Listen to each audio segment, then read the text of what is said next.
Hey, thanks again for checking out the Acquirable podcast, where we talk about companies and we talk with founders and leaders who have led companies that are irresistible. And I've got to say that we are about to hang out with one of our favorite people. And Brad, Josh, you introduced me to Brad. And I've so just absolutely enjoyed falling in love with our friendship, our shared passion and zeal for life, laughter.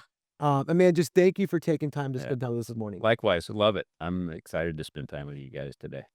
So, Brad, one of the things that we connected on was being in the trenches of leading an organization and almost, or maybe even losing our minds, going through just this Multiple times.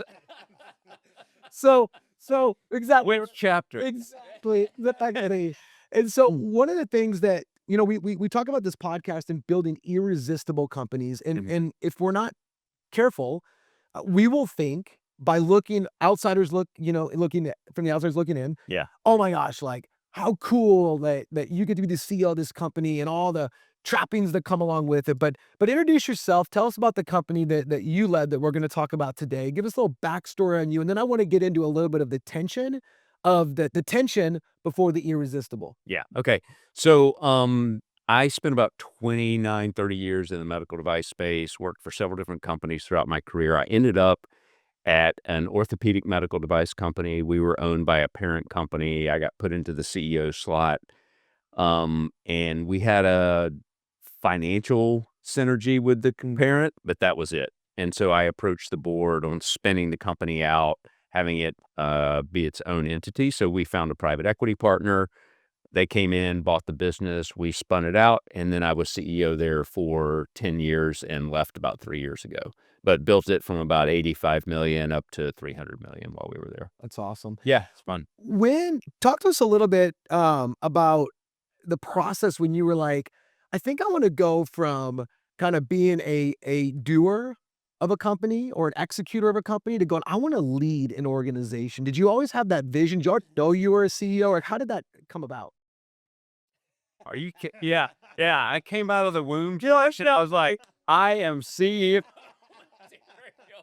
No. In fact, when I got moved into that slot, it was total Mm. happenstance.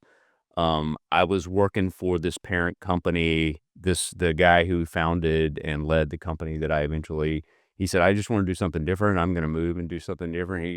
He looks around the room, he's like, "That guy could probably do it," and that's how it happened almost. But I think once I got over the shock of being tapped to do something I felt woefully unprepared for, and we were talking even Mm. preset, that you go into things you're not sure you got the capabilities to do them.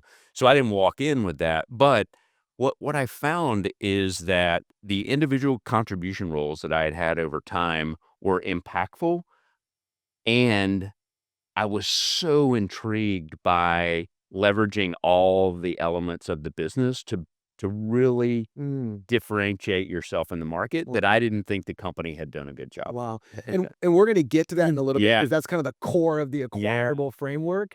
But before we do, Yeah. let's get a little raw and look Okay. because everybody again, like we all frolic around life and everybody's like, wow, what it must be like to be that whimsical, beautiful, amazing life where there's no stress, there's no pain. Mhm. We met over a story where I shared the day I was at Oh, CVS yeah. and checking out at CVS and I had beta blockers, Tylenol PM, and whiskey. And true, did I tell you the story? True story. And I told myself when I was checking out, hey, you can't check out with all three of these. So I left Tylenol PM. But but Yeah. Brad, give us a window into leadership and leading this company and walk us through a little bit of what it was like to live in the tension of leadership and trying to transition a company into something that would be irresistible to a bank. Yeah, I mean, the first of all, I remember, I mean, I was probably in the job 10, 12 months, and the head of our HR team came to me, and she's like, "You gotta get your shit together Really?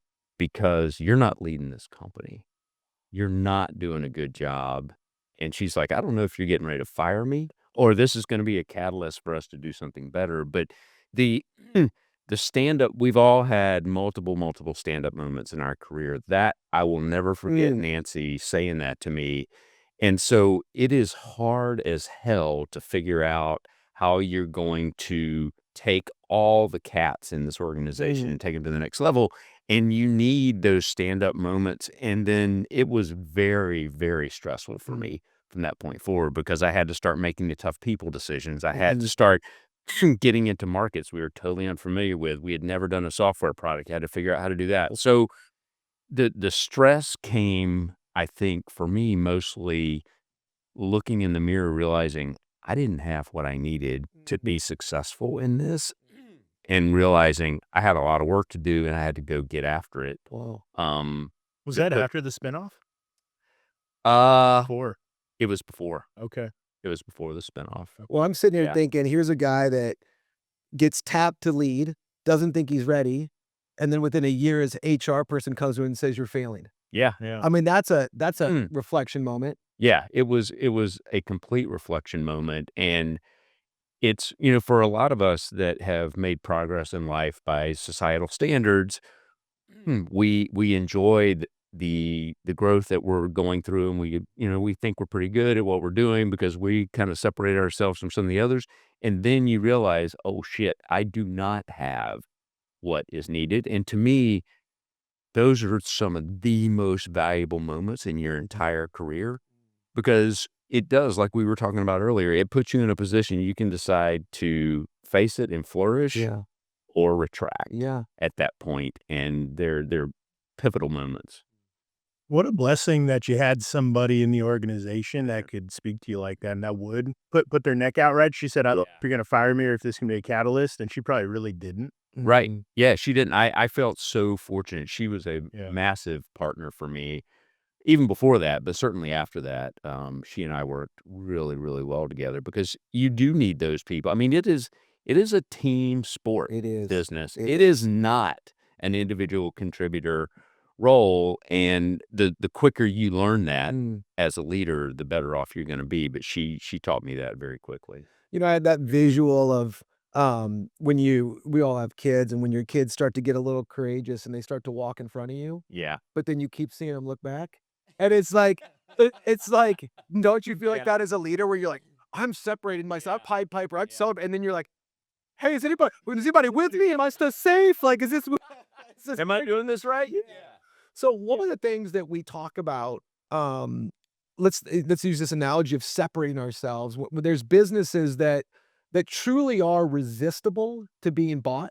Yeah. Like Mhm. a PE firm, a strategic comes in and looks under the hood and goes, Nope. "That's an easy no." Yeah. And then there's ones that they have separated themselves, using the analogy, and they're different. And so we talk about the acquirable framework that there's 4 fundamentals, that allow a business to separate themselves when they run efficiently, when their financials are dialed, when they've got an incredible culture, when they have true scalability. These are 4 fundamentals that we Right. talk about, and Mhm. I think Josh is gonna guide us through a little bit. We wanna hear from you on kind of these 4 fundamentals. Yeah, sure. Talk through efficiencies first and what you saw there, what you learned, how it came about, how you kinda uncovered that vision for running the business.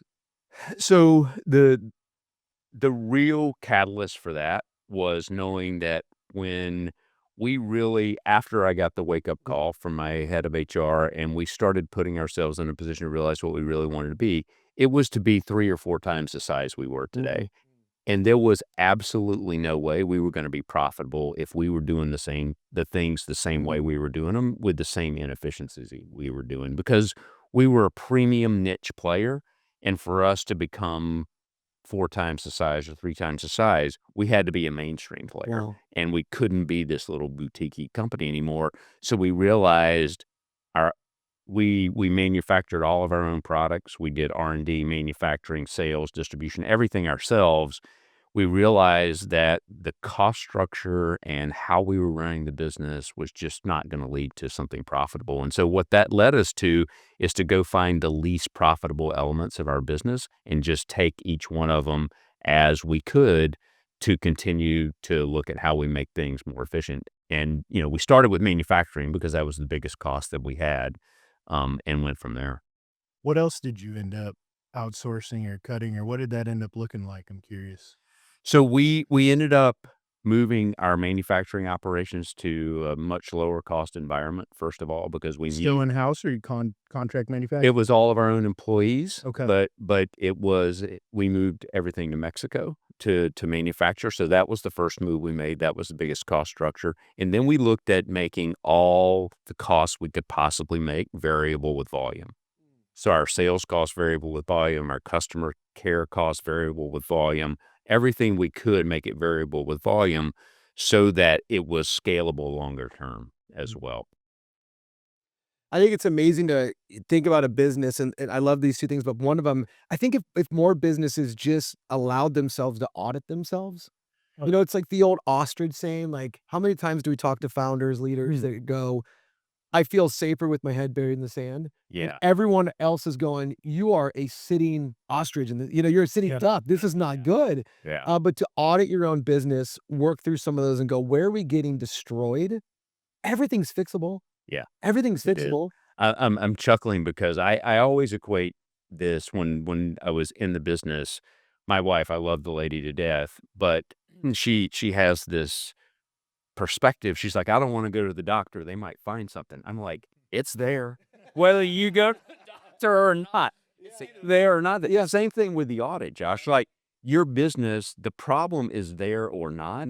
And you're a much more astute leader to be able to deal with it if you melt the snow, find the stumps, good. and decide how you want to handle I it. love that. You know? analogy. I love Melt the that. snow, find the stumps. I love that. Yeah. Yeah. Yeah. It's something to me that's why, I'm doing coaching now, which you guys know. I've got a client right now we were talking about yesterday. Like those snow melting events are super painful usually and show you exactly where the efficiencies are, where the scalability is, where the financial opportunities are. It really shows you things that are going to make you a better company later. And so embracing those is really tough at the time, but super valuable. You guys know that. Mm. Yeah. Let's talk about that financial opportunity stump then. Yeah. next. Yeah. What did you guys find?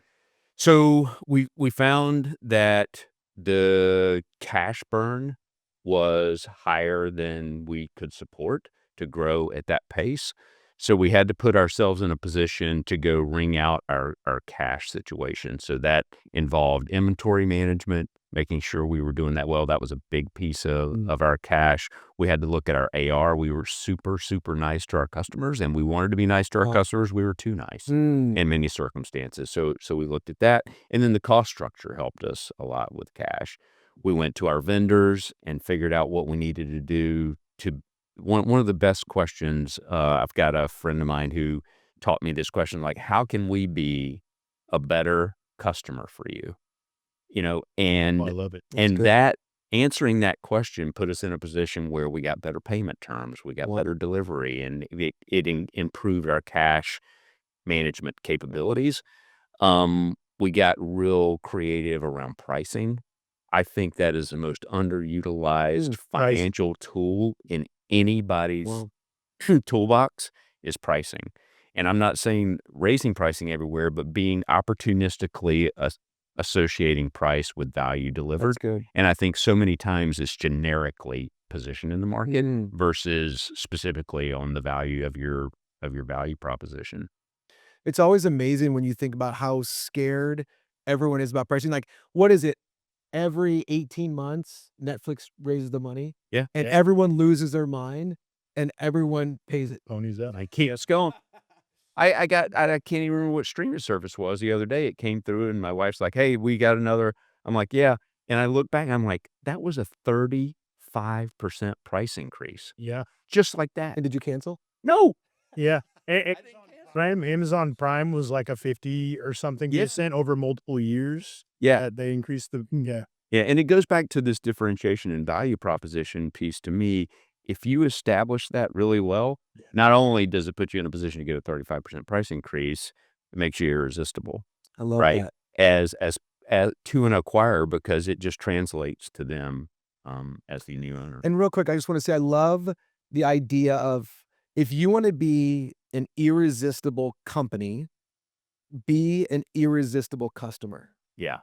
Mhm. You know, be that Oh, yeah. customer that's like, "Man, we love working with that company. We love, going the extra mile, and if we gotta change payment terms, if we gotta eat a little bit and sharpen our Yeah. so they are irresistible to us as a customer." I love that you said that. Yeah. I mean, it's a very powerful lesson that I got taught, and as any of us who have been through this, we're not the smartest people in the room, but we listen to other people That's a right. lot, That's and right. we learn from other people a lot, and so learning that helped me understand that your vendors are your partners. They're not your enemy. They're not somebody that you go to war with. They're somebody that you pull in and you make them part of your solution, and that helped us a lot. I love that. Yeah. So one of the things that the next one is culture. Yeah. So we talk about efficiencies, finances, culture. Um, Talk to us about the culture you walked into. I mean, you go into a company, you're a new CEO. Clearly, you're about to bury the darn thing, and your Yeah. HR person, your head of culture, Yeah. comes in and says, "Dude, this is not good. Yeah. What are we gonna do This about is not this?" going well. So, this is probably the element of leading a business that I am most passionate about and feel most strongly is woefully overlooked in so many companies because of the power that it brings to the success. So when I walked in, we actually went through a process where we measured the current culture's capability to support where we were trying to take the company. Like, do and the way I thought about culture, it's the way we think and act. Somebody else taught me, they said, here's what culture is. Culture is not the words on the wall. Culture is not the words coming out of the CEO's mouth. Culture is the conversation. If Josh is working for a company and I'm a new employee, I go through all my onboarding. I walk in, I get a cup of coffee, I pull up to Josh, and I'm like, okay, dude, how does stuff really work around here? Mhm. That's what That's what culture is. That's culture. That's the answer Mm. to what is the culture like around here. And so we went to work on making sure the Joshes of the world really understood how we expected them to think Mm. and act. And we were outrageously deliberate, Wow. vocal, visible, and called ourselves out when we weren't adhering to what we wanted in the culture. It was all based around a set of values, or we call them core beliefs, on how we expect everybody to think and act. We interviewed, hired against it, we fired Yeah. against it, we promoted against it. We made sure that we put ourselves in a position that we had a working environment that gave us the best shot at winning. And we used that set of values, that set of beliefs, and the you know the hard thing about culture is, man, it is so hard to see its impact because it's Mhm. like, like you said, we all have kids. It's like when you've got kids, and Josh, yours are younger, and they're growing up, and a family member hasn't seen them in a year. They walk in like, oh my gosh, Yeah. Hank is so much bigger, and you're like, no, he's not. Mm. Yeah, Same. 'cause I That's see that's them. that Yeah. yeah, because you see him every day, and that's what Hard culture's to like. hard to notice. It just slowly creeps up, and over time, and you wake up 2 years later, and you're like, "Holy mackerel." And Yeah. culture can creep either way, right? It can Right, absolutely right. creep either way. How Yeah. do you measure? Because I think about, like, the Hank analogy, Yeah. I've got on the wall, like, I mark on the wall. Yeah. I'm able to see it even though I don't notice it every day. I can see that he grew 6 inches in the last 6 months, which he really did. Yeah. And We all believe That's that. crazy. Of course. I mean, look at you. how do you do that with culture in a business? I feel like that's not obvious. Yeah, so the way we did it was we did quarterly benchmark surveys. We said, "Okay, here are all the cultural beliefs. How are you adhering to these? How are we adhering to these?" And we did that every quarter. So we had a cultural scorecard that we did. The other thing that was I found super valuable is that I don't even remember how we got there, but myself and other members on the leader, we would have lunches once a month Mm. with 10 or 12 employees, and we'd ask them, and we would dig in like, okay, we said that we want one of our core beliefs is we act as one team. It's not a finance success. It's not a sales success. It's Right. not a marketing success. It's a company success that we're looking for here. How well are we doing? Do you have some examples? And so, like I said, I was a zealot around this and probably a little extreme in the eyes of most of the people in the organization, but I just found the impact to be incredible. Well, it's almost, you gotta have your ear to the track. You know, You do, because it is, yeah. like you said, it's hard to quantify, but it's Super not hard. hard to feel. No. You know, it's hard to quantify, but you feel it and you hear it when it's not. I had this thought when you says, like, if you were gonna advise somebody and they said, I said, "Man, bro, I wanna build an irresistible company. And I need you to give me just brass tacks, make it clear and simple." And I know I'm putting you on the spot on this, but That's I'm all just right. curious what your top of mind is. If you wanna build an irresistible company, your people need to think like this and act like this. So they need to think like one team. They need to. I think the thing that I would find is most missing is this what I call an enterprise mindset, Mm, because I think so many companies, and you hire people who are good at manufacturing, you hire people who are good at finance and good at sales. You need them to be good enterprise stewards. wow. I think that That's is one of good. the I most like powerful things, because the salesperson may see something in the manufacturing person's area that could change the game for everybody.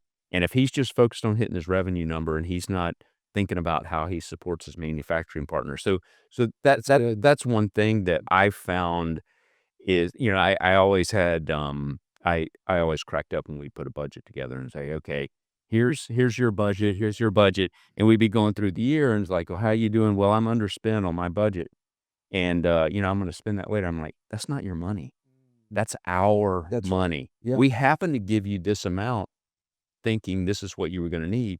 When you don't need it and you do, we're moving it from you to him because we act as an enterprise." So I think that is one of the most powerful things that I would say was I had an impact getting there, but I didn't fully see Mhm. get to the point where that was as prevalent as I wanted to be. Culture is definitely another one, Yeah. Josh, that I leaned on super, super hard. And I think the one that I didn't do as good a job of as I wanted to over time, but I think is incredibly important. Be really honest with yourself about the capabilities of your people. Constantly put the right capabilities on your team. I think so many companies, especially as they're growing fast, we always used to talk about, sometimes the company outstrips the person and sometimes the person outstrips the Well, company. And pay attention to those mm, situations and don't get upset when a star performer leaves. You got them prepared to do that. And don't wait too long to realize that the company has outstripped the person. that's good. Yeah. That's So good. those are the three things I would say are So real kind quick, of I important. wanna make sure I walk with what I want from this Yeah. question, Yeah. which I got half of it. Think like an enterprise Yeah. mindset. I love that. Act. How do they need to act? How do they need to show up every day if we're gonna be irresistible? Yeah, so I was a huge believer in making sure that everybody knew exactly what their role was Mm. and contributing to what we were trying to do as an organization. So to answer your question, how they need to act, what is my role in getting us to the goal that we said we had for the company? And I'm going after that hard every day. And I'm making sure I'm very vocal about my ability to deliver on what I said I was going to do. One of my core values is reliability. My definition of reliability, do what you say you're going to do. And so that's how I expected my Yep. people to show up Yep. is your job is to understand what's expected of you and to reliably deliver on that. And when you can't, it's okay. Ask for help and let's get there. What's not okay is when you don't get there and you don't ask for help. That's right. That's not I had okay. the best CFO I ever had was this guy out of Boston named Steve, and he'd always say, "My say-do ratio is sky high." Yeah. Nobody's I perfect, love that. but he would say, Yeah, "My I love say-do ratio, if I say I'm gonna do it, that it is through the it's roof, man. happening. It's happening." And Yeah. I just loved and knowing that if Steve said he was gonna do something, It's gonna get done. it It was done. happens. It was done. And it's one of those things that takes no experience, right? And it takes no technical ability. It just takes, like, kind of a grit, like, Yeah. I'm gonna get it done, and I'm gonna use the team around me Yeah. to get this done. Humility. It also takes honesty and Humility, right? candor. Yep. I am not going to do that. Right. Mhm. Right? I don't have the skills to do that. I can't deliver that. I'm not gonna be able to do that for you. Don't That's rely on actually me like to the do it. no is as important there as It's the even yes. because it's even harder. Mhm. It's true. Yeah. The no's are even harder than the yeses sometimes. So let's talk about scale. So Yeah. you get tapped to do this job. Yeah. You're clearly unprepared because your HR person says you're about That was abundantly obvious very early in my tenure that I wasn't prepared. We're all clear now. We got a problem. We're in Houston, we got a problem, and we're supposed to 4X this son of a bitch. We're in real trouble here. But other than that, everything's fine. You're the guy. So how do you learn, talk us about, because you went from what, 75 million to To 300. 300 million. So you did it. Yeah. Mission accomplished. Yeah. How'd you scale the business? We constantly looked for the constraints and the pain points that were preventing us from having the profitability or the efficiency that we needed. And we talked a lot about that. That's how we went after them. It goes back to the snow melting stump analogy. We were always looking for what is holding us back from getting the cost structure that we want here. What is holding us back from being able to deliver the volume that we want here? What is holding us back from being able to generate the demand that we want here? And we looked at all the key elements of the P&L, from revenue to cost structure to profit to operating expenses, and say, okay, where are we seeing the constraints to getting the performance that we want? And we just systematically went after them. And I wish it was more eclectic than that, Yeah. Josh, but the reality of the matter is that markets change, Right.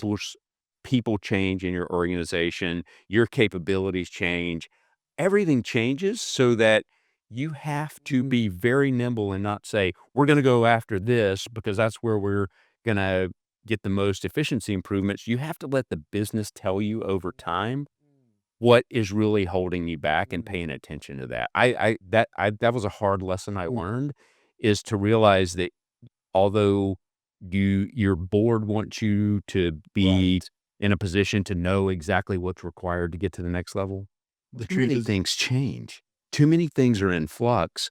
And so just listen to the business, and it will tell you or listen to your people. Yeah. They'll tell you what's holding That's it back, right. That's right. you know? Brad and I had a great conversation about this maybe a week ago. He and I are both fishermen, and we were talking about when you go fishing, and the bigger the body of water, the more this is true.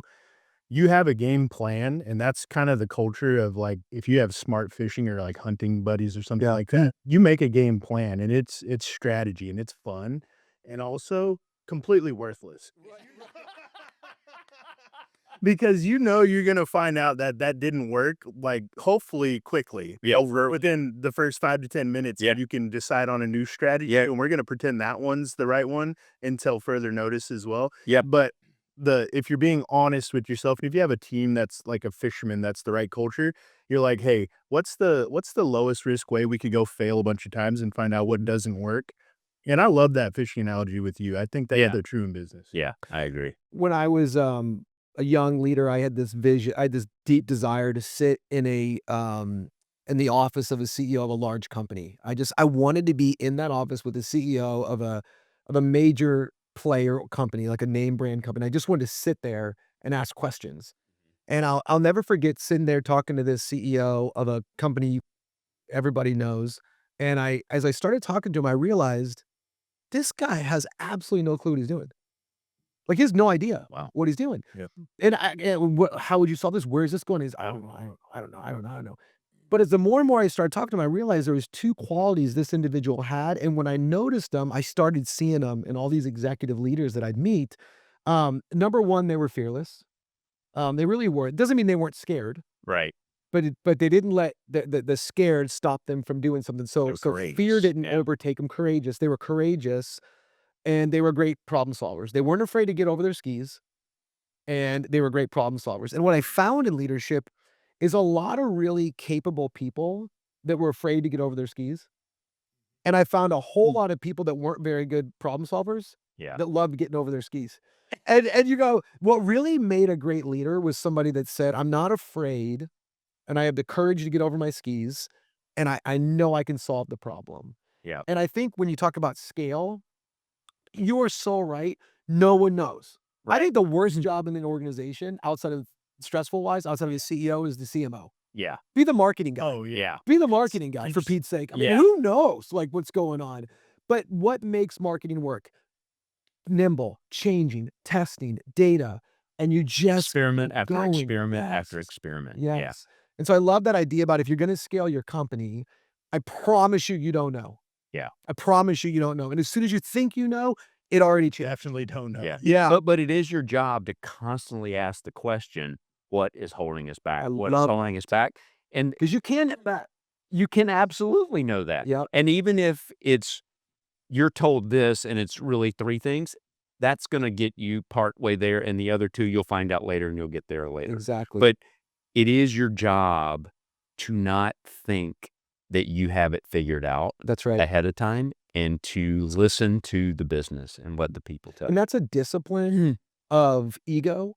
That's a discipline of insecurity. Yeah. To say, it's my job to know I don't have it all figured out before I get in here. But that's a discipline of ego and insecurity, I think. That's so hard. I mean, I I find myself working on that to this day, you know, and I was in business for 30 years and I still have to work on I don't have to know the answer. That's right. I don't have to have all the problems solved ahead of time because it is so powerful to leverage the team and leverage others and to get your ego out of the way. Right. I mean, ego is a very powerful thing and it's Mm. a very debilitating thing really all at is. the same It time. is. Yeah. So you take the company through it, you work through these 4 fundamentals that we believe. We got more efficient. We nearshored a bunch Yeah. of stuff. We looked at our financials and said where we got to do some contracts and rethink about our price structures, et cetera. Culture, how do I think? How do I act? Yeah. Scalability, I don't know. Let's keep pivoting. What's Yeah. holding us back? Key things. Then there comes a point in time where it's like, man, if we're gonna get to where we want to get to, we have to have a transaction of some kind, and so we Yep. have to infuse cash. We have to have a moment. So Yeah, Yeah. start with the spinoff. I'm so curious about that. That's such a unique way to solve a problem in a Yeah. corporate ownership setting. Yeah, so I think, when I moved into that president of this division seat and I got told I wasn't the right person for the job and started to get better at what I was doing, I realized that I just wanted the business to I felt the business had the potential and the space we played in to be something much, much bigger than the parent company was willing to lean into. Very conservative. We were throwing off a lot of cash, so they were pulling in cash. And and so realizing that it could be something bigger, and you're talking about earlier, Josh, when you're saying, "Hey, you gotta be courageous, you gotta get out over your skis." I was not good at that. And this was one of the first times I did that and started to realize, okay, I can do that. I can get out over my skis. And it was going to the company and, I said, I don't want to lead this business in this situation anymore. Here's what I do want to do though. I do want to go and make this something bigger. And I pressed them really hard and they said, we're just not willing to do that. And I'm like, okay, well, can we go find somebody that is? Was it a cash commitment or what was it that was gonna be required of the parent company? Yeah, it was good. Okay. It was good because they were siphoning all the Right, cash yeah, out right, to support some other parts of the business that were not performing well. So we were being asked to grow at double digits and having our OpEx cut, along the way. And so it just wasn't a long term. It right. wasn't something I was interested in doing. And so unfortunately, they had a pretty catastrophic financial event that created a need for cash, and we were the answer. Well, And so they agreed to let me go look for other owners of the business, and I found just a wonderful private equity firm that came in and spun us out. What was it like working for a private equity backed company? How'd that kinda change things? Yeah, so the one thing I love private equity, and the major reason I love private equity is that the 89-day clock is gone. Right. yeah. And so I think that was one of the because the parent company that owned us before was public. And so the 89-day clock Wow. I found super counterproductive to really maximizing the value of the business. So that was number one. I think I was very, very fortunate, Josh. The private equity firm that I partnered with, they're private equity. They got to get their return on their business, but they were very experienced, very tenured, very senior, very mature about what they expected of the business. That didn't make my job easy, but it did make it realistic. And so I felt very fortunate to partner with somebody. They also wanted when they bought the business, we were number 6 market share player, Wow. and they wanted us to be number 1 or number 2, and that's exactly what I wanted. Yeah. And when I left, we were number 2. Wow. It's so funny. have, just as a category, so many good things to say about private equity. Yeah. I mean, if you are an operator and you want to win, That's right. you've never seen a group of people that categorically also want to win and know how to win Yeah. and have a track record often ends of winning and can tell you how to get there. Yeah. And I mean, for a captain of a team, for the quarterback, right? Like, what a dream come true when you want to grow yourself. Yeah, and the expectations are high, and They're you high. got to perform. Yeah. Like, you get and that's one of the things I was actually pretty naive around that in private equity, and they put the screws to me almost as much as my HR leader did. Wow. Yeah. But again, I think those and, we're talking to, potentially founders or businesses that are not owned by private equity or owned by I would say having somebody who's gonna give you the unvarnished truth about what you need to see about your business is one of the most powerful things you can do to build an irresistible company because people will tell you things that you Yeah. don't wanna see or can't see. What do you think made your company irresistible to that PE firm that came in and said, "We're in"? Like, what was Yeah, so the market conditions, it was an orthopedic business with an aging population, so there was a market tailwind that helped. The most powerful thing was that we had started to do a lot of the things that you were talking Yeah, about, the efficiencies, the scale. We started the culture work 3 years ahead of time. They saw the core elements of a business that could support getting to that's number good. 2, and That's good. the irresistibility that you're talking about creating in a company is the buyer of that business is not buying what you've done. See, They're buying what they can that's do from exactly this right. point forward. Preach it. Yeah, and so The the future. scalability, the efficiencies, the financial management, the culture, those lay the foundation for somebody to take it to the next level and get their return on investment. They're So good. happy you built a business, but they're more happy about what they can do with the business from this point forward. So that's what they saw. They saw that a lot of those foundational elements had been started. They weren't done. Yep. We had more work to do. They saw that the marketplace was good. And then one thing we haven't talked about as much, but they saw an opportunity in the space to truly differentiate Yep. and combine service and product versus product only. And so they invested in that. And so we paired service and product together, and that's what really catapulted the market share gain that we did. I love that. Brad, I can't say enough how just grateful we are to spend Oh, time with you, man. I love, spending time with you guys. I love what you guys are doing. I think helping founders and owners really see the opportunity that they have to create that irresistible business and put themselves in a position to reap the rewards of the hard work that they put in. Running a business is brutal. It's I mean, we started this conversation yeah, that way, and I'm gonna end the conversation this way. Nobody knows what it's like until they've done it. that's right. It's hard, and they deserve to get the rewards that go into doing something so difficult. So I love what you guys are doing, helping owners and founders get their business to a place where they are irresistible and can see that. I love the work. Well, man, we honor you as a friend, Thank you. as a fellow uh human that's been in the trenches like we have, and we do believe that your company can be irresistible, and we hope that this podcast is uh, a blessing and a benefit to you, and that you got some laughs and you got to hear some war stories, and also walked away, man. Melt the snow, Yeah. melt the Melt the snow. snow, Yeah. find the So stones. thanks so much for checking us out. We'll see you next time.